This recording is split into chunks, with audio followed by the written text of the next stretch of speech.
welcome to another little video.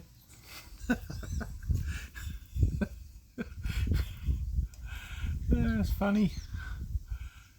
It seems sometimes to me that there should be a greater introduction to these videos, given the magnitude of the purpose that they have. But they're just little videos,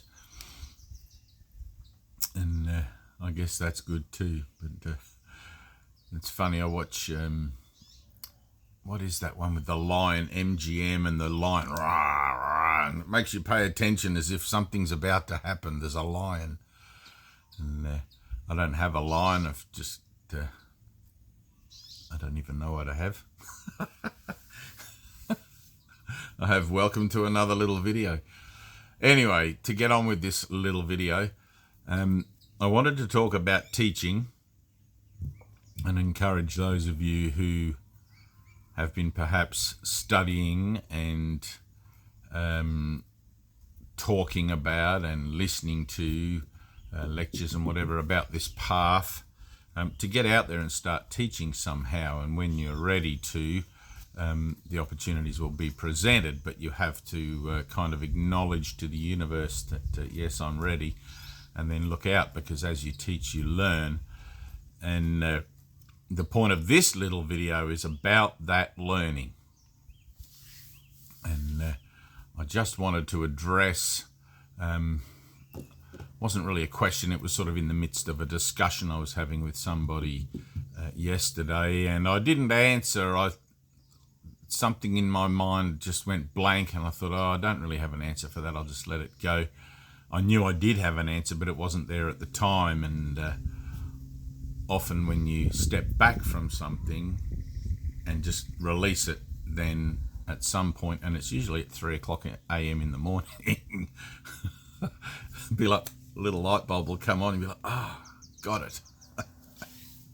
And you'll know what you could have said back then. But of course, it's always perfect. Everything's always perfect. And so I'm making this video, which I am certain will address the query or the inquiry on the subject of hearing specific teachings and teachers and things, which we were talking about yesterday. Simply because there is only one mind, and the idea of a yesterday and a time doesn't really apply. It seems to apply, it doesn't really apply. The perpetual nature of the darkness, which is representing the question or the doubt or the ignorance or anything like that, is an idea in my mind that takes no time to address, whether I open this mouth and say something now or in 100 years or in 10,000 years through another form association. It doesn't really matter, because life is not the form. Life is, for want of better terms, the energy, the chi, the force. And have you ever played that game Tetris, where the little pieces just keep coming down all the time, and they go in a certain sequence, and everything plops into its chosen place, and that's where it's meant to go. And it's very much like that. It doesn't particularly get so fast that you can't do it, because your awakening keeps pace with you. So in that same vein, I wanted to talk about the idea of different teachers, and I'm talking about external teachers. An external teacher such as you may consider me, or perhaps Nick Nack Than. I could never say his name. Sorry, Nick Nack. Ram Dass, and all of these sorts of teachers. Gandhi was a very prolific teacher for me. Jesus and all of these. So all external teachers, let's say external temporal associations that represent a message, represent an idea through a message that life is one, life is whole. And I had in this conversation, might have actually been the day before yesterday, not that it matters, in 1,000 years before 1,000 years ago, what's 10,000 years for they have come, right? So the idea that, I can't hear this particular teacher I'm glad I found you because I can hear what you're saying. You make a lot more sense and you're clearer and all that sort of thing. And there's a few little things going on there which I wanted to address. And I want to address it primarily because it's a common malady that including the reassociation of this form, this avatar, through the process of spiritual transformation, encountered. So, and I'm ascribing the avatar its own identity there because you have to accept things where you find yourself. And when I came into this avatar association, it was through the willing surrendering of it for the higher purpose of being helpful to salvation through the atonement. And it has taken and still takes quite some effort to be able to even keep it in some kind of an alignment where it's useful. It's like I'm behind enemy lines, but the enemy is within.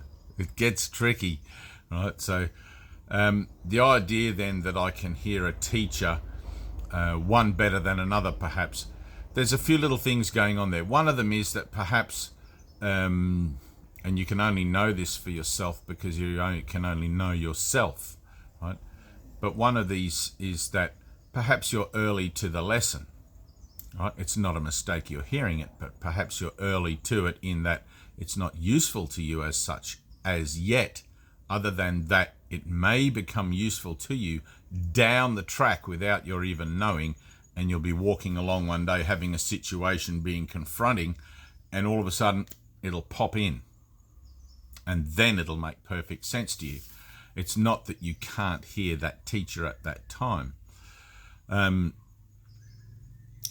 I've had several teachers, temporal teachers through the form association that have attempted to present particular, what would you call them, rites of passage, or the particular framework for the concepts which embody the principles which will lead to a particular rite of passage in transformation, presented to me by different teachers. And some of them I can hear very clearly as if they were painting a picture, and others I have to strain and struggle and ask myself, what is he even talking about?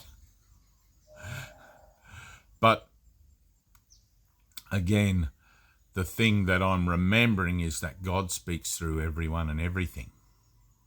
There's not one teacher that's got it and another teacher that doesn't got it.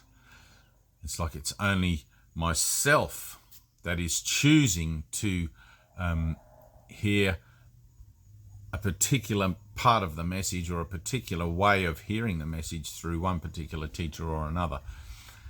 If I were truly miracle-minded, I would hear the message through the birds in the trees, the crackling of the grass on a dry, hot summer's day, because the message is not about words, it's about presence, about being, about life.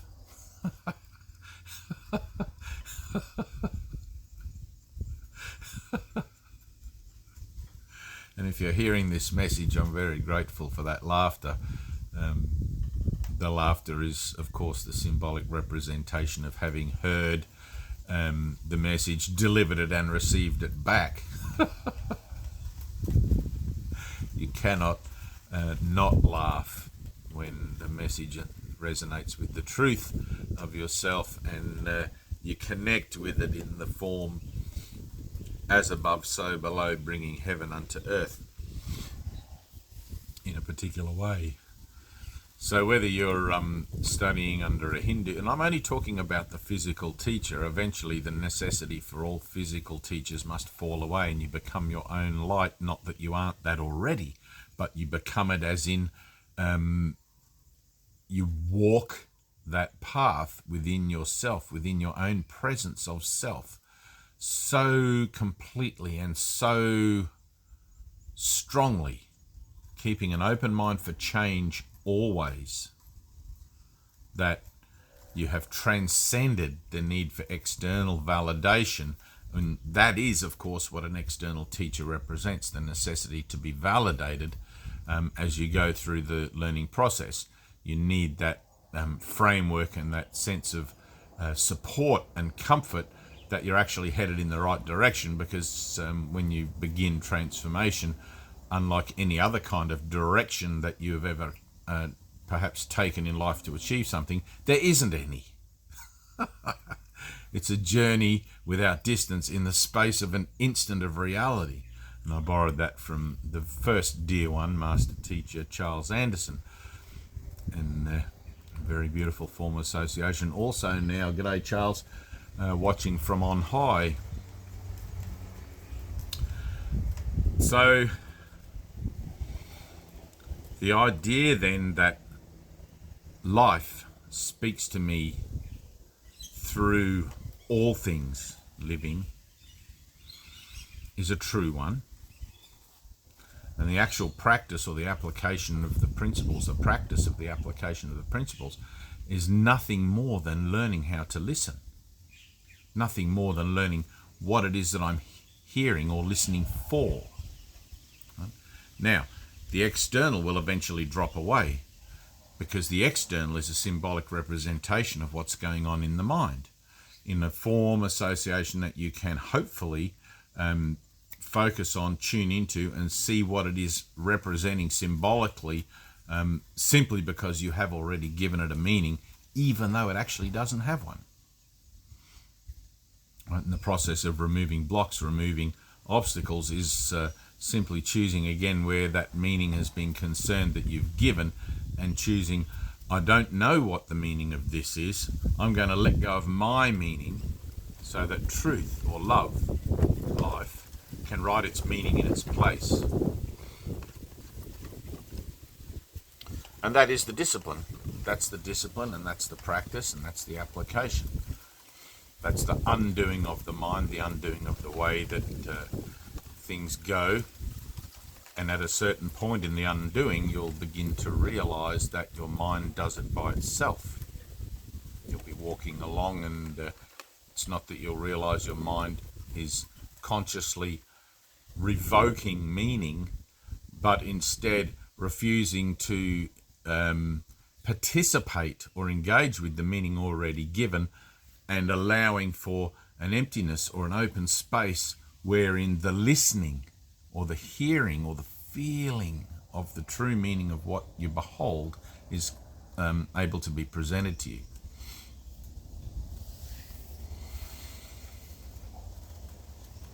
Everyone is teaching all the time, learning all the time. There's not a moment throughout the day that teaching and learning doesn't occur. My daughter in the granny flat over there with her two friends staying over and seemingly bopping about to their music and doing what they do, calling me cringy and all of these things, is a beautiful opportunity for teaching and learning. Yes, they're teenagers.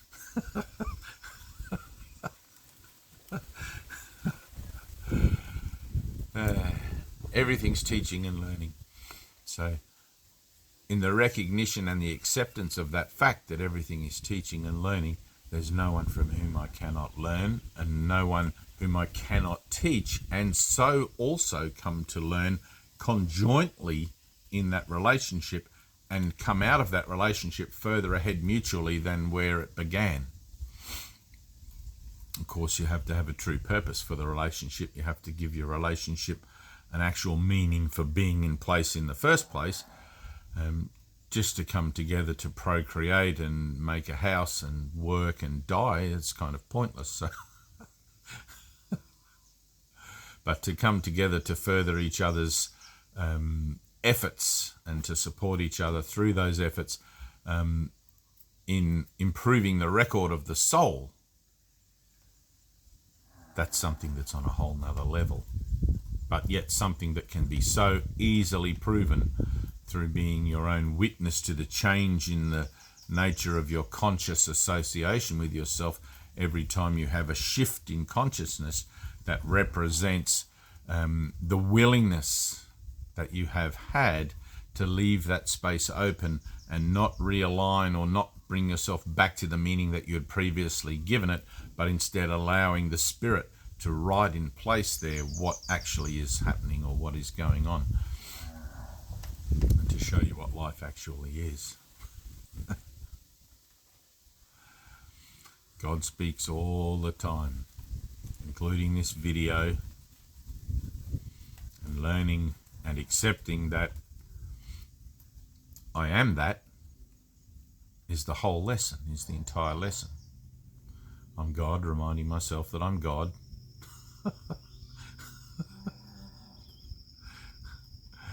It's a maturation, it's a progress. This is, if you want to look at it as the idea of creation being created. You could do that. Absolutely, you could do that. You are co-creator along with me, and I will happily join you in the idea of co-creating. And given that that is the activity of creation to extend itself, this therefore must also be inclusive of that.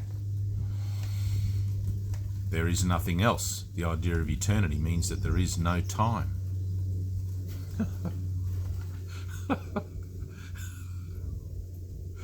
Anyway, that's it. I told you it's just a little video. Welcome to another little video. I love you. Peace be with you. And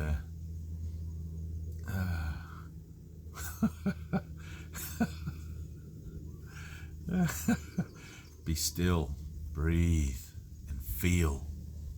Let it in.